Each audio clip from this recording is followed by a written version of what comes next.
Part 2. Hindi ko malaman sa sarili ko kung bakit ako biglang nairita sa sinabi niya. Maybe I just don't like how she told that to us. Shut up, jeez, saway ni Vince. Dinungawan nito ako. Yes, Dan. Pamilya sila ng mga attorney na linya ang civil law. Puro business ang hawak nila. Garments ang pinanghahawakan nila. Pero narinig ko na nalulugi na ang negosyo nila, dahil sa maliit na supply ng damit na nilalabas nila, mahaba nitong pag-esplika. Now that sounds familiar. Nasabi ko na lang. Yung babae na dumaan sa red carpet, si Tina iyon, Tina Nicole. She's gorgeous, pare, and hot. Maraming lalaki ang nababaliw dyan. Even Jez, ex-boyfriend. Kursunada si Tina. He chuckled. Tiningan nito nang mapanuya si Jez. Tinugunan lang niya ito nang nangirap. Whatever, nakairap niyang muli na ani. Basta, I'm warning you, guys. Bautistas are a jinx. Especially that Tina bitch. She's a flirt. If I were you, I won't let myself be involved to her or worst, fall for her charm. Cause your life will be a bitch, too. You'll be damn miserable as hell. That's when I couldn't help myself not to laugh my ass out. Kahit na hindi ko alam ang tungkol sa nangyari kay Tina noon, alam kong malaki ang inggit ni Jez kay Tina. Naramdaman ko ang mga titig nila sakin nang may pagtatanong. Napansin kong ako lang sa kanila, ang humahagalpak na tumatawa. Pinanangkita niya ako. Dan, I'm serious, mariin niyang ani. Huminto na ako sa pagtawa at humalukip-kap na hinarap siya. Stop it, Jez. You don't know her. You're just telling that because obviously, you're jealous. Tumayo na ako ng tuwid, I'll go. Hindi talaga ako makapaniwala. How come that a goddess could be a jinx? Jez is Oa. I know that she's not like that. I'm very sure of that. At hindi ko alam kung bakit ako biglang nagiging interesado sa Tina na iyon. I don't understand myself. Maybe I'm just bored. Lumayo muna ako sa event na iyon at lumabas. Dala-dala ko ang mineral water na binigay sa akin ng isa sa mga waiter na naroon. Eksaktong pagtungga ko nito ay nakita ko ang binabanggit nilang Tina. That girl at the car who caught my attention. Nagtataka ako noon kung bakit siya mag-isang naglalakad. Napansin kong malungkot, ang medyo matarayi niyang mukha. Bahagyang kumunat ang noo ko nang magtungo siya sa lugar na medyo maliblib. Alam niya kaya ang lugar na pupuntahan niya. I'm damn sure that she's not. Sinasabi ng isip ko na sundan siya. Ngunit sinasabi rin ng isa na ayaw. Bahala na lang siguro. Nasabi ko na lang noon na, kung gusto kong makilala siya, kailangang ako, ang unang gumawa ng unang hakbang. Nasa likod niya ako ng mga oras na iyon, hindi niya alam na palihim ko siyang sinundan. Natagpuan ko na lang, ang mga sarili namin na nasa kalooban na kami ng liblib na lugar na pinagdarausan ng event.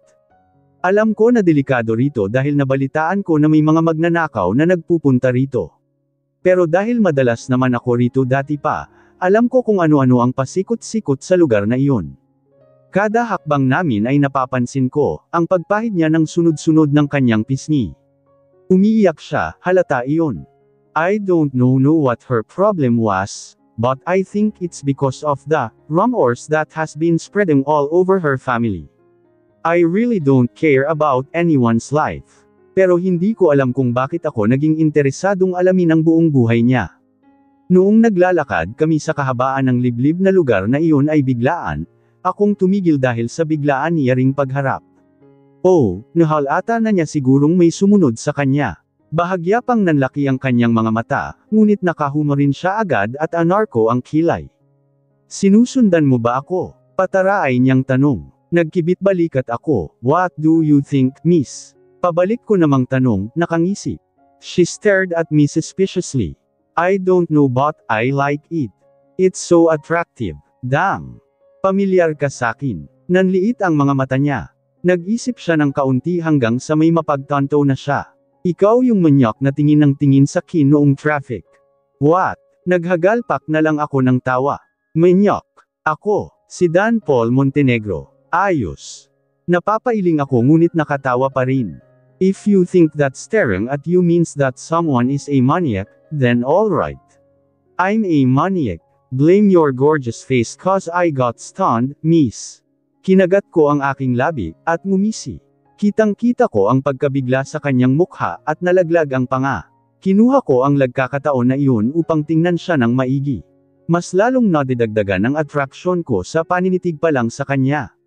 Kahit ang mga mata niya ay mamasa-masa at namamaga, hindi nito nababawasan ang ganda niya. Maalon-alon ang kanyang blonde na buhok. Bilugan ngunit may pagkamatalas ang mga mata. Tama lang ang tangos ng ilong. Maputi, makinis at may hubog ang katawan. Nakakamaniac nga talaga. Tigilan mo nga ako. Napakislot ako ng bahagya nang magsalita siyang muli, iya mo ang mukha. Leon nga lang, mukhang mato-turn off ako sa katarayan nito. But I think I can handle her. Nagkibit-balikat ako ulit sa kanya. I'm just telling the truth. Hindi mabura ang ngisi ko. Inirapan niya ako ng mas mariin, ano kaya kung bilangin ko kung ilang beses niyang papaikutin ang mga mata niya. Natawa ako sa naisip ko. Hindi na siya umimik pa at tinalikuran na ako. Nang maglakad siyang muli ay sinundan ko siya. Huwag mo kong sundan, malamig niyang utos, saka tumalikod at naglakad. Nginisihan ko siya at hindi sumunod. Sorry, miss, but a Montenegro doesn't follow orders from someone just like that. Nakita ko ang paninigas ng kanyang katawan. Nagngingit-ngit siyang humarap sa akin. Ang kulit mo, sinabi nang huwag mo kong sundan. Matigas na sigaw niya. Stubborn. Okay. I shrugged. Tumayo ako sa ilalim ng puno na nalalagas na ang mga dahon. I'll stay here. If you need my help, just go here, nakangising sabi ko. Para namang alam mo na ang pasikot-sikot ng lugar na Otto, so, alright, I won't follow you anymore, ani ko. Nakita ko ang biglaang pamumutla sa kanyang mukha. See, it's so obvious that she really doesn't know where she really is. Humalukip-kap ako. You can go now. Tandaan mo lang na maraming nagpapakita rito. Rapists are the worst. Kahit na anong gawin niyang pagtatago sa emosyon niya ay halata ko pa rin na nangangatog ang mga binti niya at nagdadalawang isip kung tatalima ba siya sa sinabi ko. I bet she'll come back. Hindi niya alam ang lugar na ito. Basa ko sa mukha niya ang takot. She'll beg for my help. I'll bet my life. She will. Ilang minuto pa lang ang nakakalipas ay bunalik din ang mataraay na Diyosa. Nakaiwas siya ng tingin sakin. Nahihiya siya at iyon ang napansin ko agad.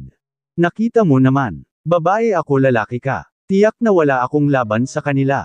Sa mga rapist at magnanakaw, di ba? Nahihirapan siyang magsalita. Humalukip-kap ulit ako. What are you trying to say? Pinalamig ko ang tono ng aking boses at anarko ang kilay. Say the magic words, goddess. Say the magic words. I'm waiting. But instead, she impatiently rolled her eyes. 3 times, done. 3 times. Obvious naman, di ba? Nagpapasama akong umuwi ang hina naman ng utak mo. Simpleng bagay lang, di mo pa nagets. Damn. Ibang klase talaga ang babaeng ito. Tinaraya na ako't lahat-lahat, ng insulto pa. Saan kaya niya hinuhugot ang tapang niya? Miss, medyo natatawa kong tawag. Grabe naman yang bibig mo. Sa halip na magpakumbaba ka kasi ikaw ang may kailangan. Mukhang ikaw pa ang galit sakin. Napailing ako. Sorry but I will not help you. Mukha naman kasing mas marami kang alam. I'm sorry, napakahina talaga ng utak ko. Namutla siyang lalo. Hindi naman sa nainsulto ako, pero kailangan talaga na matutong magpakumbaba ng taong ito. Oo, attracted ako sa kanya sa simula pa lang pero, hindi ibig sabihin noon na hindi ako matu-turn off sa kanya. Nilagpasan ko siya at iniwan kung saan ako nakatayo kanina. I'm sorry. I suddenly stopped and turned to her. Kita ko ang pagmamakawa sa mata niya. Good. Samahan mo na ko pauwi may halong pagsusumamo sa boses niya, ngunit pliit. Hindi ako naging kumbinsido sa pakiusap niya. Say please, mala autoridad kong utos. Tumaas ang kilay niya. 4 times. Arte mo. Nagmamakaawa na nga. Pinutol ko ang pagsasalita niya kahit na ang totoo ay nahuhumaling na ako sa ginagawa niya. Just say please. Simple as that. Is it hard for you to say that? Mariin siyang napatikom ng bibig sa gigil. Gusto ko talagang matawa sa ginagawa ko. Nag-e-enjoy ako. Nagkibit-balikat ako nang hindi siya sumagot. Alright, since you're having a hard time, I'll leave. Papatalikod na sana ako ngunit nahinto rin nang tawagin niya ang pangalan ko. Sige na nga, samahan mo na akong pauwi, please. Napipika niyang utas. Tumaas ang isang sulok ng aking labi. Okay, fine. And that was the first time I tamed Thina. So, your name is Thina. Came from the Greek myth. Goddess of wisdom. Nice, komento ko habang tinatitigan siya. Nakakagulat na kahit pagod na ako kakalakad, I don't care. Nag-e-enjoy ako sa aming pag-uusap. Kahit na sa totoo lang ay halos tumambling na ako, magsalita lang siya. Ang tigas din ng babaeng ito. Ilang pagtatalo pa, ang napagdaanan ko bago ko siya mapagsalita ng pangalan niya. We quarreled and quarreled. Back then, noong una ay ayaw niyang magpatinag. Kung hindi ko pa siya tinakot na hahalikan ko siya, hindi siya magsasalita. Tumaas ang kilay niya. Ano ngayon? Tinatanong ko ba ang meaning ng pangalan ko?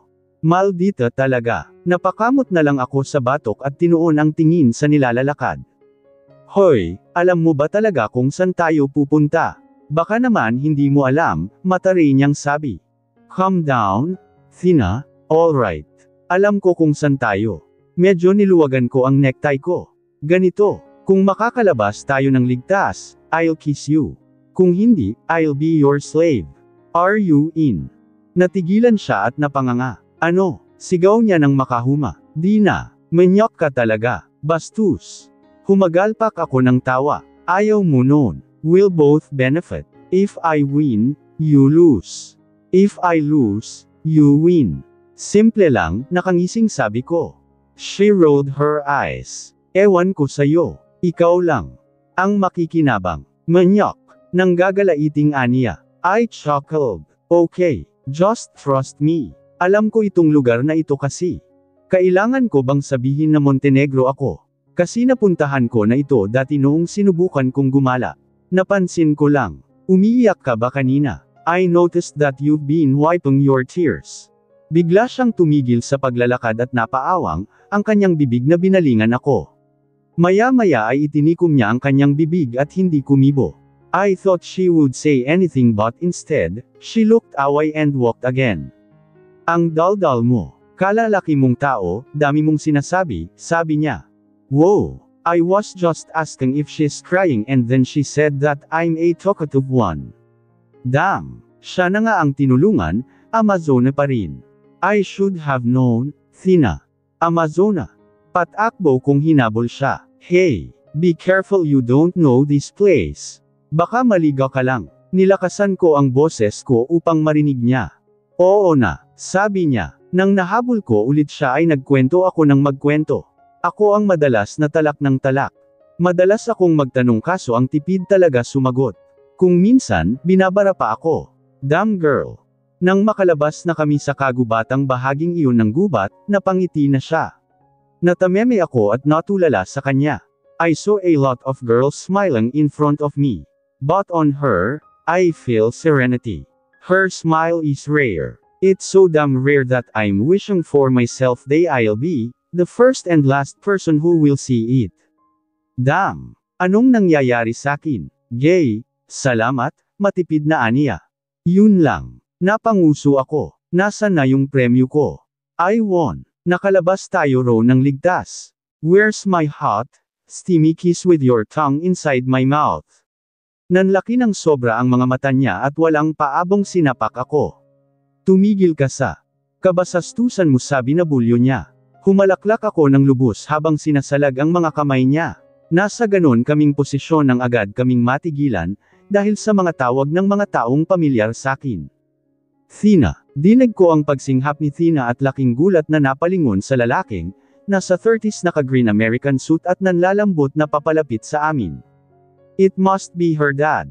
As I read his facial expression, he looked so worried.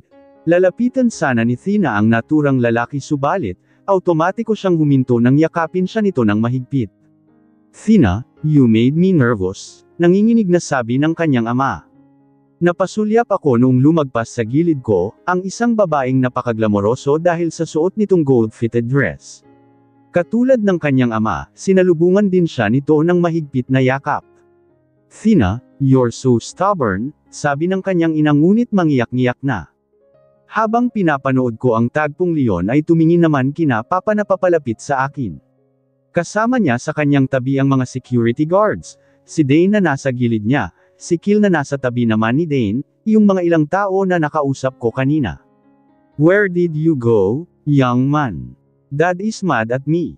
It's written all over his face. Nagkibit balikat ako. I strode around, tamad kong sagot. You strode around, kuya? Dane asked in a disbelief manner.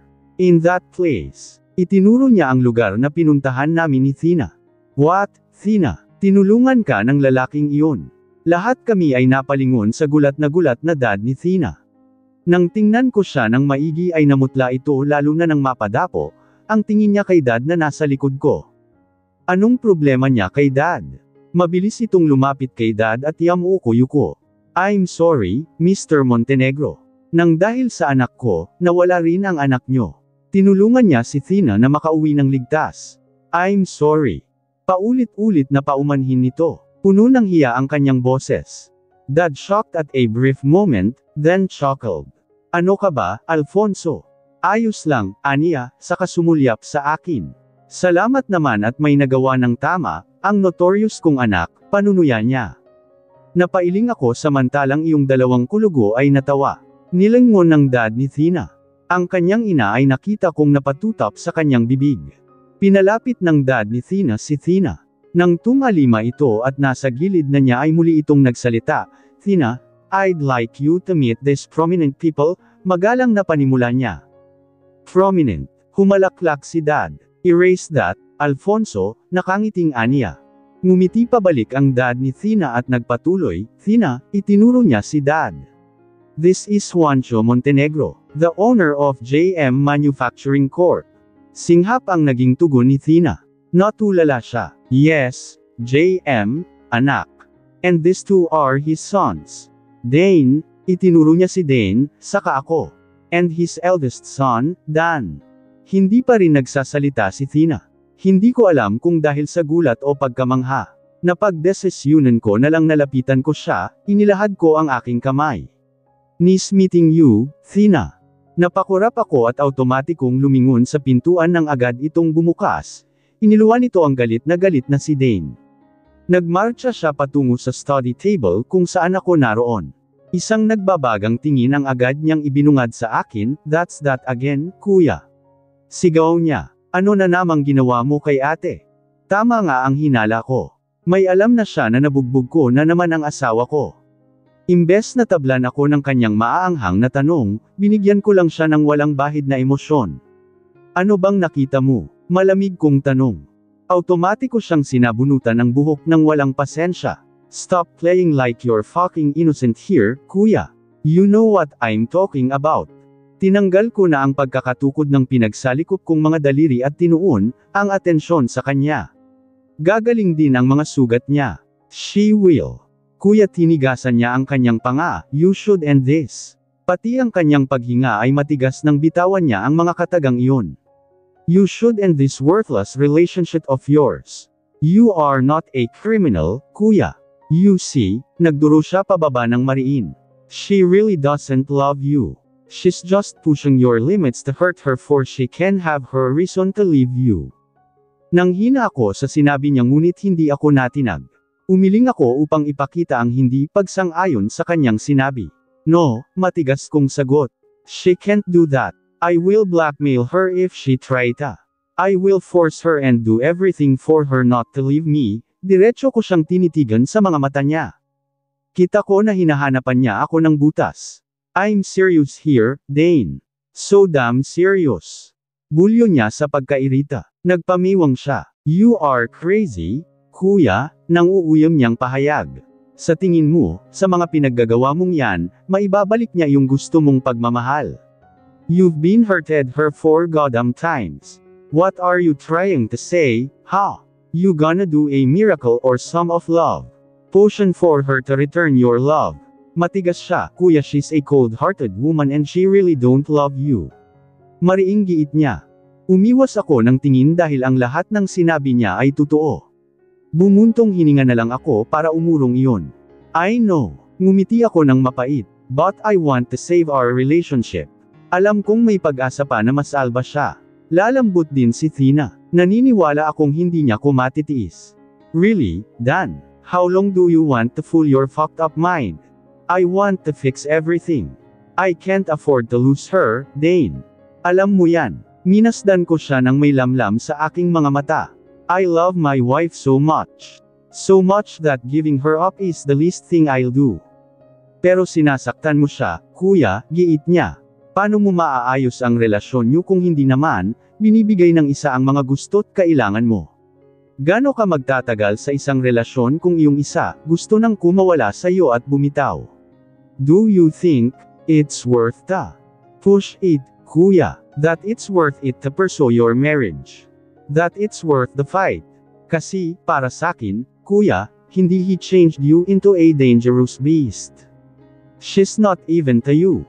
Naging mapanakit ka na dahil sa tingin mo, iyon lang ang paraan para mapunan niya, ang mga pagkukulang niya sa'yo. Hindi ka ganyan dati. Sa pilitan mo na siyang napangasawa ng mga bagay na ayaw niya. Na kahit anong pamuka niya sa'yo na ayaw niya, mamimilit ka pa rin, ipagsisiksikan mo ang sarili sa kanya. Your relationship isn't healthy anymore, kuya. This isn't you anymore. I was taken aback because of Dane's sudden outburst. Nanahimik lang siya nang makita nitang nasasaktan ko si Tina. Hindi na rin siguro niya matiis ang pananahimik. Sa halip na magsalita, humilig na lang ako sa headrest ng swivel chair at pumikit para pakalmihin ang sarili. Ramdam kong pinapanood ni Edo. Ain ang bawat galaw ko. Do you know what's the best thing you can do, kuya? Napadilat ako at inangat ang katawan. Tinignan ko siya, set her free. What? I'm going to set her free. That's the most foolish move I'll ever do. Tinigisan ko ang aking panga. No, Dane, matatag at pinal kong sabi. I won't giving her up. She's mine. Lumakas ang boses ko. I heard him. Damn it, kuya, bahala ka. You're selfish and so stubborn. Pasaway na kong pasaway. Dahil hindi ako katulad mo, Dane. Hindi ako kaina mo na basta na lang ipapaubaya kung ano ang importante sa buhay niya. If I'm possessive, I don't ever give a damn. Hindi ko siya ipapamigay sa kahit kanino. No, scratch that. I won't let her be with someone else. Simula noong nakuha ko na siya ay pag-aari ko masya. Cause whether she like it or not, it's only me who she will langang for. Ako lang.